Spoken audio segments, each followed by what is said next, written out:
বিসমিল্লাহির রহমানির রহিম। রমজান মাস, এই মাসে কোরআন নাজিল করা হয়েছে, যা মানব জাতির জন্য পুরোপুরি হেদায়ত এবং এমন দ্ব্যর্থহীন শিক্ষা সম্বলিত, যা সত্য সঠিক পথ দেখায় এবং হক ও বাতিলের পার্থক্য সুস্পষ্ট করে দেয়।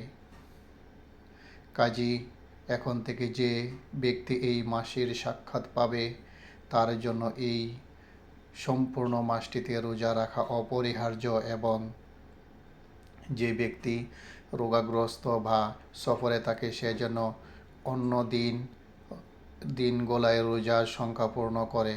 আল্লাহ তোমাদের সাথে নরম নীতি অবলম্বন করতে চান, কঠোর নীতি অবলম্বন করতে চান না।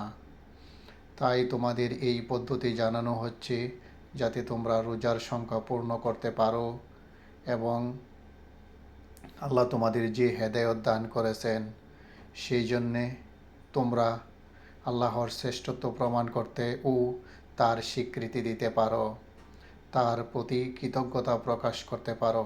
আল্লাহ যা বলেছেন সত্য বলেছেন। সূরা বাকারা।